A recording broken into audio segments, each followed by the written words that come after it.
and Iris, and Adam, and Safe. Where are they? Yeah. Okay. So, yun. And also, sa brethren natin sa Zoom, naka-join na po sila sa Kuwait, so to speak. Okay, please turn your Bible with me since this is gospel service. In Luke chapter 17, verse 5 to 10. Luke 17, verse 5 to 10. Luke 17, verse 5 to 10. Pag-share na lang po yung atin yan. Pag-guide po sila, yun. Okay. Luke 17, verse 5 to 10. Just follow me as I read along. Okay, verse number 5 of Luke chapter 17. And the apostle said unto the Lord, increase our faith. And the Lord said, if ye had faith as a grain of mustard seed, ye might say unto this sycamore tree or mulberry tree, be thou plucked up by the root, and be thou planted in the sea, and it should obey you. Verse 7, but which of you, having a servant plowing or feeding cattle, will say unto him by and by, when he is come from the field, go and sit down to meat? And will not rather say unto him, make ready wherewith I may sup, and gird myself, and serve me, till I have eaten and drunken, and afterward thou shalt eat and drink? Doth he take that servant because he did the things that were commanded him? I trow not. So likewise, ye, when ye shall have done all those things which are commanded you, say, we are unprofitable servants. We have done that which was our duty to do.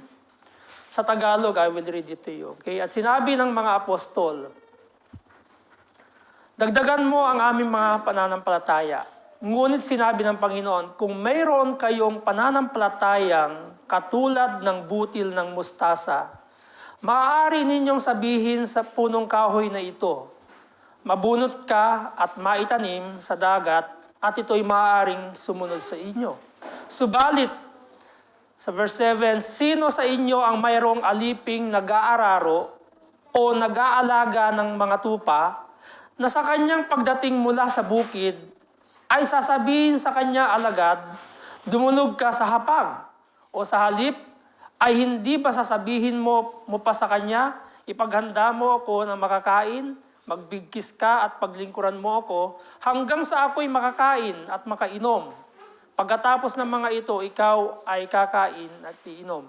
Hindi ba niya pasasalamatan ng alipin iyon dahil ginawa niya ang mga bagay na iniutos sa kanya?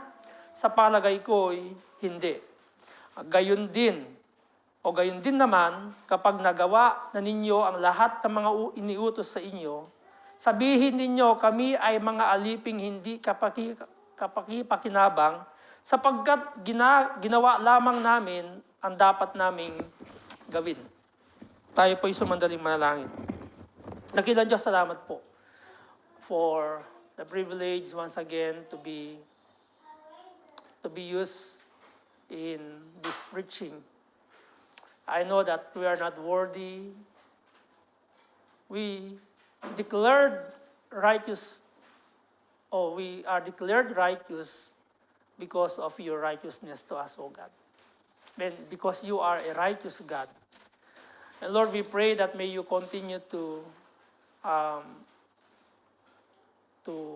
work in our hearts, in our mind, so then we may understand your words that we are going to hear, that we may live according to your words and not according to our own will. Father, we ask for the forgiveness also, and we pray, Lord, that may you give us a teachable spirit and a teachable heart, Panginoon Diyos, to obey and to be submissive to your words and to your will. Be magnified, O Father. In Christ's name we pray. Amen. Before we get hired to a company and sign the job offer, we must have to read the policy of the company. Am I right? In order to know the rules and the regulations of the company, like what is your responsibility, your job description, the benefits, the duration of your contract, and other things before you're signing the job offer and the contract. And during the probation or the probation period, some of you must or you should to impress your superior, your manager, okay, in order to stay in the company. Sa Pilipinas kasi, ano lang kasi tayo, hanggang 6 months lang yung ating, yung ating contract doon, di ba? So, contractual tayo. Within the 6 months na yon sa Pilipinas, you should to impress your superior to be regular in a company, to retain or to stay in the company. Why? Your superior, your manager, they have rights to fire you or to retain you in your position. Observe from the politics. Pagdating sa donation, what is usually they seek sa mga politician? Recognition. Donated by. I'm not attacking the politics. I'm just saying the reality. What you will see in the donate sa mga chairs, nakalagay doon donated by Mayor blah blah blah. Okay? Donated by Vice Mayor blah blah blah. That is, they are seeking recognition and promotion as well. Okay? True faith will respond and responsible. Because true faith must obey the Master or must obey the Lord Jesus Christ. So the overall theme of my message tonight is that a true servant or slave, or in Greek words is doulos, of Christ must have faith that obeys and to be faithful without seeking recognition. True servant of Christ must have faith that obeys God, and to be faithful without seeking recognition.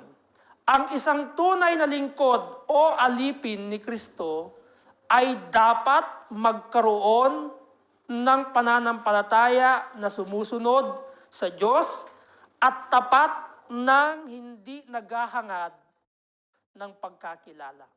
So what true faith does? Ano ang nagagawa ng tunay na pananampalataya? Okay?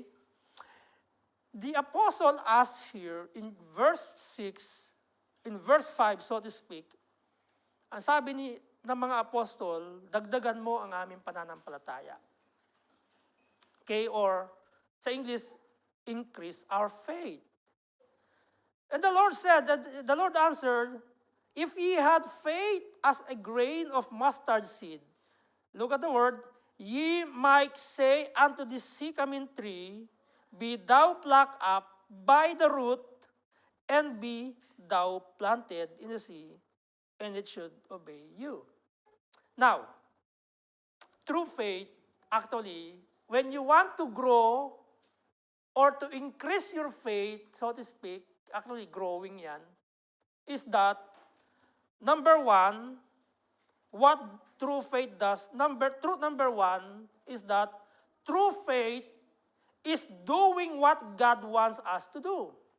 Ang totoong, ang tunay, o ang totoong pananampalataya ay ginagawa ang nais ng Diyos na gawin natin. Iyon yung totoong pananampalataya. Kaya sinagot ni Jesus Christ sa apostoles, sa verse number 7, nagbigay siya ng metaphorical sa kanila, yung alipin, yung slave. Okay? Yung slave, ang binigay niyang halimbawa diyan. Kaya yung truth number, yung number 1 points natin is that ang tunay na pananampalataya ay ginagawa ang nais ng Diyos na gawin natin. So faith is not about quantity. It's all about following the will of God. That's faithful. Like nakakarinig, did you always what do you call this? Nakalimutan ko yung word. Yung sinasabi, naririnig-rinig ninyo, someone says, we need to step up our faith. Okay?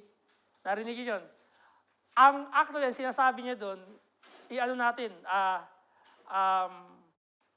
tayo ay mag-grow, expand natin yung faith natin by following God's will. Okay? Kasi minsan, we misinterpret what the Bible says. Minsan, ginagamit natin faith. I have faith that I can get a job. How then they misinterpret what the Bible says calls faith. Rather, you may say, I trust our God that He will give me what? Job. Faith is using in a word that following God. That's faith. If you want to grow in your faith, then follow what God wants you to do. Yun ang yung gusto mong lumago sa pananampalataya, yun ang sinasabi kasi dito ng Panginoong Jesucristo. Kung yung Bible nyo ay red letter edition, si Jesus Christ mismo kausap niya mga apostoles. Minsan sinasabi lang natin, I don't have any what do you call this? Grudge with those using faith with the wrong context. Might be they need to learn the interpretation of the Bible. But using faith is all about you should to follow God's will in your life. Kailangan mong sundin ang kalooban ng Diyos sa buhay mo. Okay?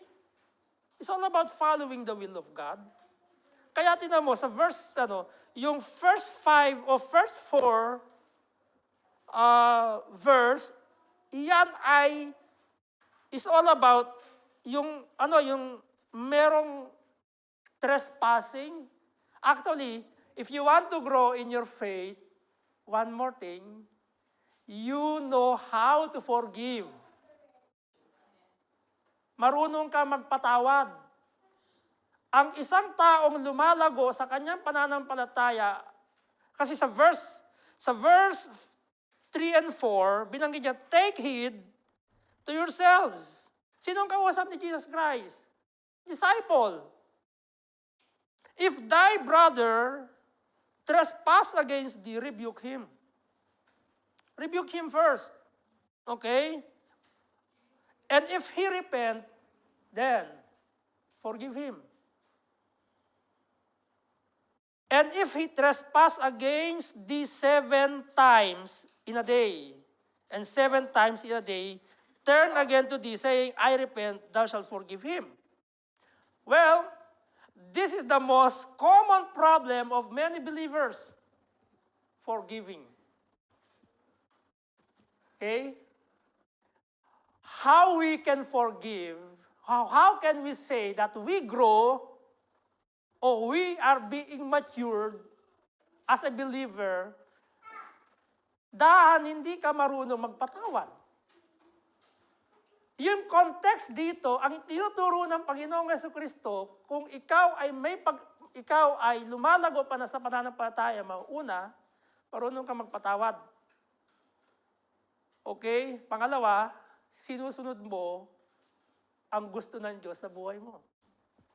Hindi ito ginagamit na I have faith. Lilindo sa lugar na yan. Are you indeed a God? No. Okay? This is what God wants us to do. If we want to enlarge our faith, we should do what? Doing what God wants us to do. Paano lalago ang faith mo? Paano mag-grow yung faith mo if you don't even follow God's will in your life? Kung hindi mo sinusunod ang Diyos sa buhay mo, you will never grow by your faith. Hindi ka lalago sa iyong pananampalataya. Why? Yung simple instruction you don't follow. Am I right? Yung simpleng instruction. Parang ang galing ko mag-English, no? Tagalog, hindi ko pa alam. Okay, yung simpleng instruction ng Diyos, hindi mo nagagawa. O halimbawa, simpleng instruction. Basa ka ng Bible. How can you grow in your faith with you don't even read your Bible? Another simple instruction, pray. Did you pray? No. How can you grow in your faith? That is what God wants you to do. Okay?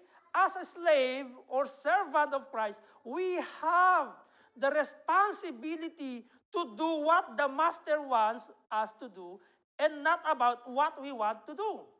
Minsan kasi, ang gusto natin gawin. Kung tatanungin ko kayo ngayon, anong gusto mong gawin sa buhay sa buhay mo, sa pamilya mo? Sigurado ako, 1,000 you have a list of what you want to do rather than what God wants you to do. Okay? Magbilang kayo ng gustong ipagawa sa inyo ng Panginoon.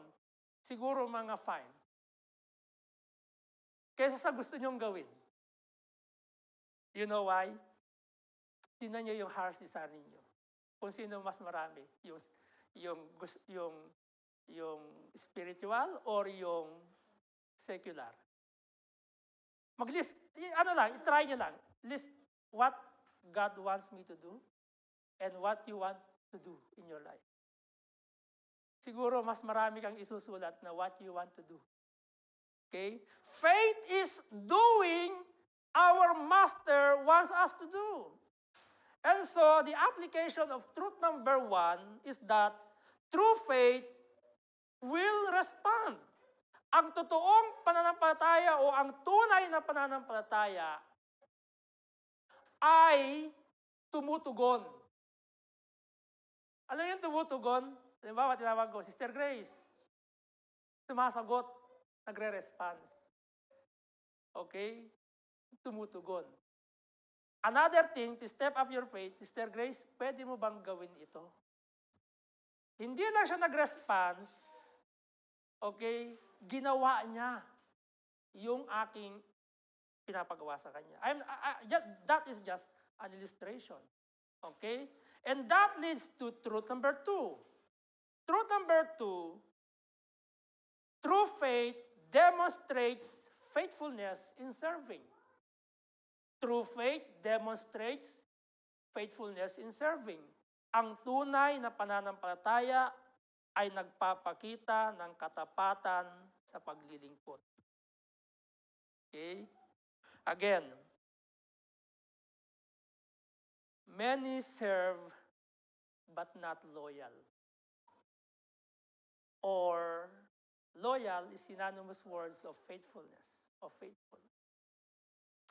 Many served but not loyal, which is why it is so important that those who are serving are loyal to his master. Marami ang naglilingkod, ngunit hindi nakikita ang katapatan. Ano lang? Sumusunod ka lang, it is because of what? Money. Am I right? Because of salary. And because you want to get promoted. That's why you follow, but it should be demonstrate faithfulness. Faithfulness means that you are submitting even your own will to your master. Okay? Amen? Like, halimbawa, yung mag-asawa, o si Mariel, siyempre, asawa niya na si Joel, she should to submit to Joel. Okay? Hindi siya mamumuhay ng pasok. Hindi siya mamumuhay ng dalaga pa din. 'Di ba? Kasi siya ay nagpa-submit na under sa kanyang, hindi ko sinasabing under Bisaya, no. Nagpapa-under siya sa authority because ang authority sa loob ng tahanan na inauthorize ng Diyos is a man, hindi a woman. Okay? Amen? So, again, many serve but not loyal. So, that's why we should to demonstrate faithfulness in our service or in serving. A faithful servant must only follow without any complaints what his or her master requires. Why? You know, kailan lang nagkaroon nagkaroon tayo ng rights as a laborer? Kailan century yun? During medieval period, ang slave, listen very carefully, ang slave o ang alipin, walang karapatan mag-complain. Levitical law, merong duration ang pagiging alipin. Pero within the duration within their contract, they should not complain. Whatever the masters wants them to do, they should to do. Okay? Because the masters also, God have a rules with the masters. Because if the slave died in their hands, they should to pay it. Okay? Depende doon sa husgado kung saan nila pag-uusapan yun. Ngayon na lang tayo nagkaroon na bakit sa Pilipinas nagkaroon tayo ng labor law. Because they wanted to have rights. Kaya ngayon, anong problema ng sangkatauhan? Human rights. Tingnan mo yung Pilipinas, hindi ko na-atake yung bansa natin, pero ang daming mga bagay na hindi makatarungan.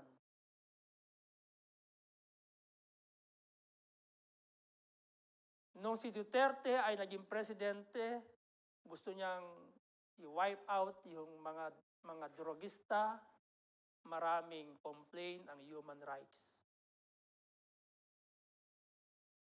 Nung merong mga na-rape na mga estudyante, mga bata, pinagpapatay, yung mga katulad ng mga bata ngayon, dinudukot, tinatanggalan ng mga lamang loob, nasaan yung human rights? Wala. Correct? Nasaan yung human rights? A while ago, merong balita, isang truck driver, pinagtangka ang hold-upin, nga lang, meron siyang, siya ay gumanti dun sa during ng pag-hold up, pinagpapalo niya ng bat yung ng baseball bat yung mang-hold up sa kanya. Siya pa ngayon yung may atraso, kinasuhan din. Tignan mo yung ating just hindi ko alam kung anong klaseng justice meron tayo. Diba? Balita sa channel, sabi ko, ganito na ba yung yung bansa namin? Diba? Nasaan yung rights? Kaya nga, kung titingnan mo yung rights ng slave sa Bible, even in the medieval period,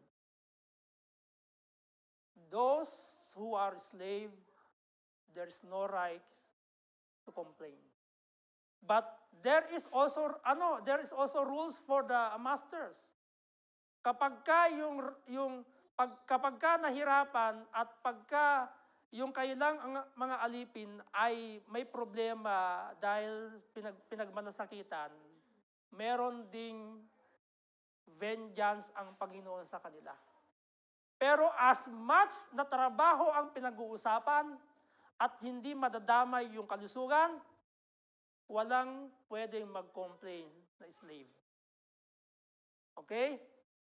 That's why, in our service, our faith must demonstrate faithfulness in serving. Amen? So, how did you serve? Paano ba kayo maglingkod? Dito, si Brother Joel. Boss yan eh. Okay? May sariling company. So wala siya ngayon, wala siyang paglilingkuran.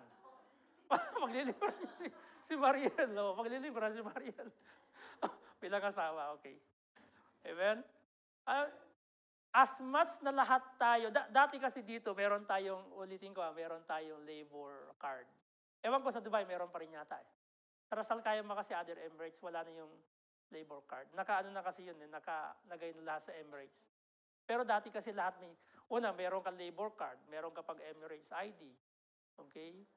Tapos may insurance ID, may insurance card dati. Ngayon wala na yata, hindi na uso yung insurance eh. Diba? Kasi nandun na lahat sa Emirates ID. Okay? Lahat dito sa UAE, madalian eh. Hindi mo na kailangan, kung mag-apply ka ng police clearance, hindi mo na kailangan pumunta ng police. May online na. Diba? Magpa-attest ba, kailangan pa rin ba pumunta? O online na rin. O dati, pahirapan pumila. Kasi kumuha ng schedule. Okay? So, how did we serve? Paano ba tayo maglingkod? Application of truth number 2, we must to demonstrate the faith in our service faithfully. Paano po yun, Pastor? If you are a Christian, if you are a believer, demonstrate your faith through your service to God. Attending church. Okay? As long that you are a believer, you should too, okay, serve the Lord faithfully. Who knows, itong sitwasyon natin ito, remind sa atin ng Panginoon to be faithful. Ito kailan, yung mga tao, ang reality, kailan tatawag sa Diyos? Kailan mag-church? Pag may problema, correct? Pag wala ng problema, sorry, I'm busy. Kanina nag-uusap kami ni Sir Joel. Yung patungkol sa naging experience din nila. Sasabihin ko ba, Sir Joel, okay lang? Okay lang. Sila ay na-scam ng almost 600,000 dirham. Okay? Kung ma-scam, sabi ko, yung 1,000 niya, ikakamatay ko na yun eh. Kasi pag tatrabawan mo, ilang oras mo, di ba, gugugulin yun. Tapos 600,000 dirham. Okay? So anyway, part ng o pagpapakita ng katapatan sa Diyos ay ang paglilingkod. Ang problema ng mga Kristiyano, ito ay reality. Sakalang pumupunta sa church, sakalang nagbabasa ng Bible, sakalang nagpe-pray, sakalang ibig sabihin, maglilingkod na kung may problema. Pero ito'y paalala sa atin, if you want to be a true servant of God, demonstrate it in faithfulness in your service. Okay? Number 3 and last. Mabilis tayo matapos ngayon. Kasi late na rin ako nag-aral dahil akala ko kasi si Preacher Albert, siya yung dito sa passage. Okay? Just 4 na oras na lang. Kasi ang pag-aaral ko kasi ng message ay maximum 10 hours yun. Kung 10 hours to, marami to. Okay? 10 hours, yun kasi sa Bible, ang rules sa Bible school. Pag gumawa ka ng message mo, kailangan 10 hours yun. Okay? So, truth number 3. True service that does not seek any recognition or promotion. True service does not seek any recognition or promotion. Verse 9 to 10. Look at your Bible. Ang sabi dito ni Jesus Christ, doth he thank that servant because he did the things that were commanded him? I trow not. Yung salitang I trow not, another terminology, of course not. Sa ibang salin yon, of course not. Okay, why? Siya ay alipin. Siya ay slave. Siya ay servant. Okay, sino lang halimbawa, I might say to my children, to Elijah and Elisha, after they have done wash the dishes, and Elisha will tell, Daddy, I complete the task. Congratulations. Thank you very much. You're so kind. And you're so, thoughtful ba tawag doon? Industrious. I'll say thank you because he is my son. Okay? But the slave should not. Because that is their duty to do. Okay? And that is biblical. Amen? Verse number 10, so likewise, as sabi ni Jesus Christ, likewise you, when ye shall have done, andito ko niya dito yung alipin na yung slave, all those things which are commanded you, say, we are unprofitable servants, we have done that which was our duty to do.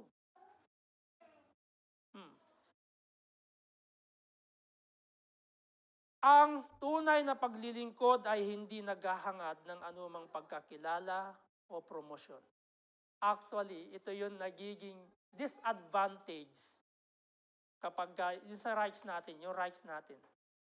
We tend to complain our manager, okay, because hindi man lang nare-recognize yung ginagawa mo, sa maghapon, ginawa mo ng lahat, di ba? Gusto pa natin yung pansinin tayo na, uy, natapos mo yan, ganyan, congratulations. Okay? Iyon yung reality ng panahon natin ngayon. From biblical, nag-change. Which is, yun naman yung disadvantage sa panahon natin ngayon. Na kung saan, napoprovoke ang maraming mga empleyado o mga empleyado na mag-complain syempre they seek In reality, I will ask you. Pag nagtatrabaho kayo, ano yung inaantay ninyo? Sweldo? Aside from sahod? Halimbawa, nagtrabaho for how many years na kayo nagtrabaho, the same sahod pa rin kayo. Siyempre, increase muna. Wala mo ng promotion, increase mo na yun. O kaya, pwede din sabay, increase saka promotion. Okay? Iyon ang totoo, hinahangad natin yan. Correct? Amen? So, at yun yung ba, demanding ha? Sige, pag hindi mo ako increasean, lalayasan kita. Ang pagka-demanding mo, di ba? Correct? So, yun yung disadvantage. I'm not saying wrong, but why don't we, kasi sa paglilingkod natin sa Diyos, ang totoong paglilingkod, hindi mo hinahangad na, na pasalamatan ka eh. Halimbawa, dumami tayo dito, naging 100, lahat kayo pasasalamatan ko, maglilingkod. Sino naglinis ito? Marjorie. Thank you very much, Marjorie. Thank you very much, Sister Grace. Ubus na yung oras ko, di ba? Amen? What I'm trying to say, the Bible says, sabi sa verse number 10, look at your Bible once again, we are unprofitable servants, we have done that which was our duty to do. So, ibig sabihin, yun yung responsibilidad mo. Okay? You don't need to seek, huwag kang maghangad na pansinin yung ginagawa mo. Okay? Hayaan mo siyang, who knows? Yung favor. Yung favor, yung pinag-uusapan natin, halimbawa, nakita niya, napakabait talaga itong tauhan ko nito. Increasean ko nga ito ng sahod. Diba? I-promote ko kaya ito. Okay? Pero yung papansin ka, ang ganun, diba? Ay, may mga papansin. Boss, natapos ko yung ang pinagawa mo. Diba? Yung sa campus, yung dati ko, sa Julfar kasi dati may reporting kami talaga. So doon nagbe-base yung amo namin, kung industrious kami or kami. Okay, hindi kami magsasabi. Sila kasi gumawa nun eh. Dinatnan ko na, meron kaming reporting. Yung ilang oras ka nagtrabaho, ilang oras ka nagpahinga, ilang oras ka nag-break time, nandun lahat yun. Ilan yung pinroduce mong gamot sa isang araw. So nandun yun, doon pinagbabasihan. Pero sa katotohanan, sa Panginoon, pagdating sa Panginoon, ang duty natin bilang isang lingkod ng Diyos, do not seek recognition. Yung recognition, at the end of your life, at the judgment seat of Christ, you will be recognized. Amen? Pagka nagpilahan na tayo, Joel Galvan, ito, sabi ng well done, thou good and faithful servant, here is your reward. May putong crown of life yun. Okay? Reward siya. So, ibig sabihin, mga kapatid, dito sa lupa, we don't need to seek any recognition. We should wait for our time that God will recognize our work. Ito mo sa chapter 3 ng look at your Bible. 1 Corinthians chapter 3. 1 Corinthians chapter 3, I think in verse number 10. If I'm not mistaken. Sorry, verse number 13. 1 Corinthians chapter 3, I will begin with verse 11. Ang sabi ni Apostle Paul sa mga church sa Corinth, for other foundation can no man lay than that is laid, which is Jesus Christ. Now, if any man build upon this foundation gold, silver, precious stones, wood, hay, stubble, every man's work shall be made manifest, yahayaga, for the day shall declare it, because it shall be revealed by fire. And the fire shall try every man's work of what sort it is. If a man's work abide, which he hath built thereupon, he shall receive a reward. But verse 15, if any man's work shall be burned, he shall suffer loss, but he himself shall be saved, yet so as by fire.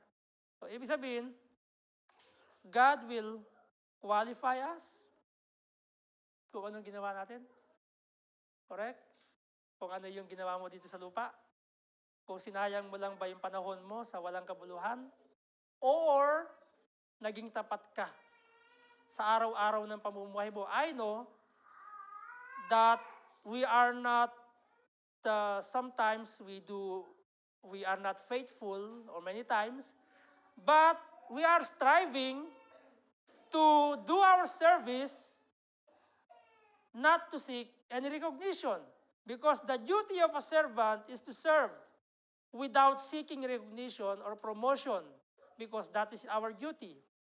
Ours is just a privilege, not rights. Ulitin ko, ours, yung atin, is pribilehiyo lamang, hindi karapatan. Okay? Kaya ako, wala akong karapatan. Pribilehiyo ang meron akong maglingkod. Okay? Bakit? Bakit po, Pastor, pribilehiyo? Alam nyo ba, ang mga slave, binibili yan. Si Joseph, binili. Joseph the Dreamer. Kaya wala siyang magawa. Kung anong gusto niyang ipagawa sa kanya ng kanyang amo, ginagawa niya. Not unless yung kasalanan. O di ba yung asawa ni Potiphar, inaakit si Joseph. Yun ang hindi niya kayang gawin. Pag inutusan ka ng gumawa ng kasalanan, then that is tapos hindi yun. Pagka labag sa iyong konsensya, wag mong gawin. Okay? Binibili. Bakit, Pastor, pribilehiyo lang natin maglingkod? Because we are bought with a price. Binili tayo ng Panginoon ng may bayad. May price yung pagkabili sa atin ng Diyos. Ano yung price? Precious blood of the Lord Jesus Christ. Kaya tayo ay binili ng kanyang banal na dugo. Kaya pribilehiyo natin. Kasi bakit, Pastor, again?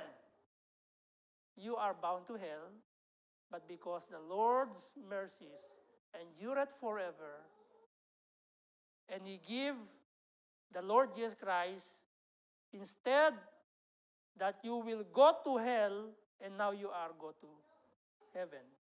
And that's why serving God is our privilege. Pribileyo mo maglingkod. Hindi mo rights yun. Amen? So maraming naglilingkod, pero nagrereklamo at nagbibilang ng natapos, naghahangad ng pasasalamat. Application and conclusion na rin.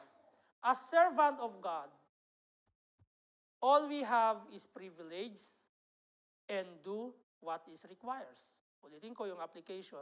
As servant of God, all we have is privilege and do what is requires.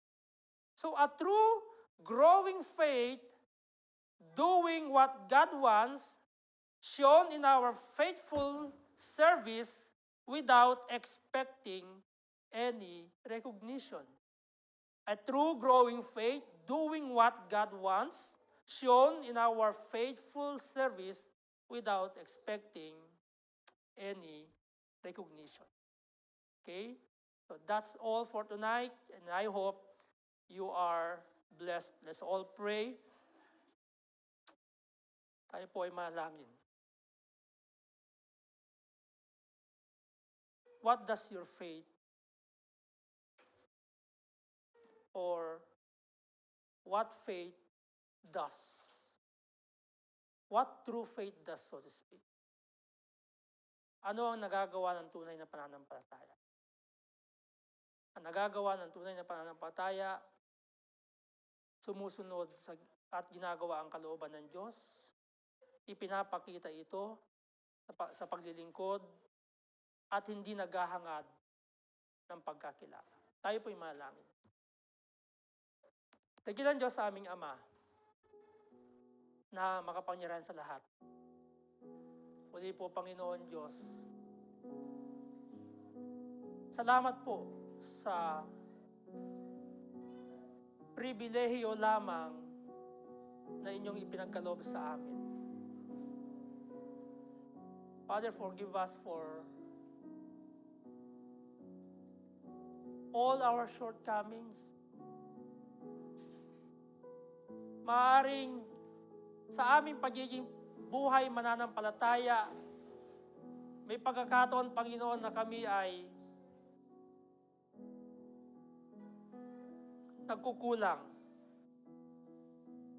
Maaaring sinasabi po namin, Kristiyano kami, may pananampalataya kami, pero hindi nakikita sa ginagawa po namin, hindi nakikita sa paglilingkod po namin.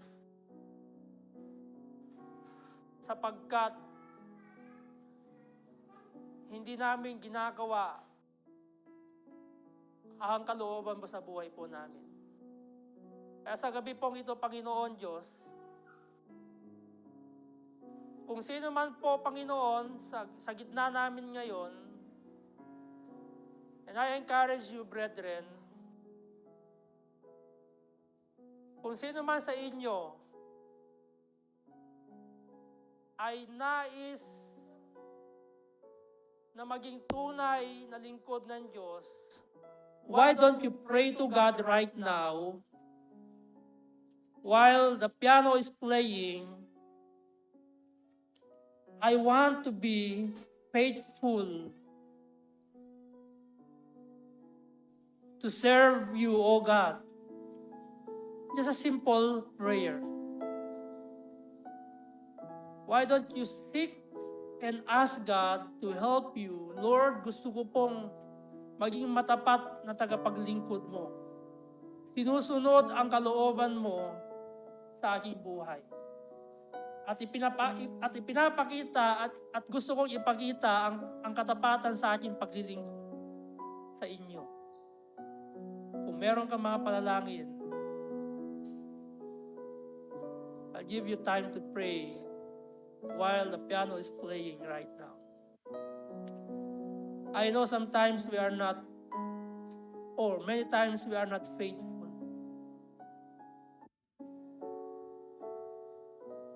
Huwag niyong hayaan na circumstances lang ang magpapalala sa inyo upang kayo'y maglingkod at magtapat. Kundi bagkus sa araw-araw niyong pamumuhay, consider God's ways. Consider His will in your lives. Acknowledge Him in your daily lives.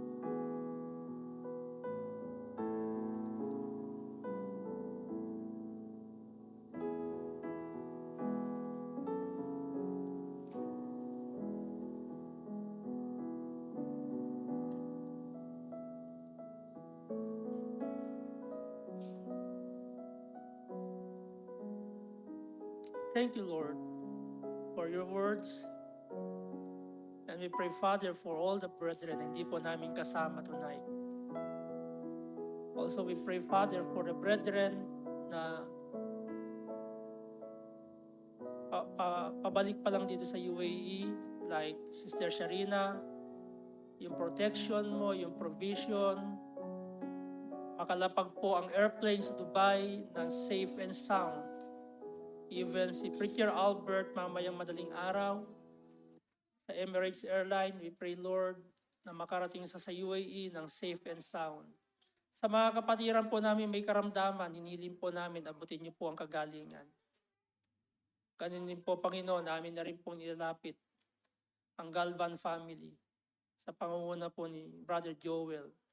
Pagpalain niyo po siya, ang kanyang asawa, si Mariel, ang kanyang anak, si Henrich, at si Hera, ang kanilang business. Pagpalain niyo po, Panginoon Diyos, ang kanilang mga mahal sa buhay, naway makasama nila sa paglilingkod o sa pag-church o sa pagsamba sa inyo, Panginoon Diyos. Gamitin niyo po ang kanilang buhay sa ikalalaganap ng Ebanghelyo. Ganun din po, Panginoon, amin pong ilalapit, Panginoon. Sister Judith, hindi po namin kasama. Yung mga kapatiran na nasa bakasyon, ang Lumage family, ang Guardagiver family, si Brother Jonathan na may makapag-church. Ang sitwasyon namin ngayon sa UAE, I know that there is a purpose why nangyayari ito sa aming paligid. As ito'y dahil nakasulat, and it will come to pass. And also, it reminds us, O God, to keep trusting you, serving you faithfully in our life. Lord, we pray for the brethren in Kuwait. Pagpalain niyo po ang Kabatik family, mga kapatiran po namin na hindi namin nakakasama doon.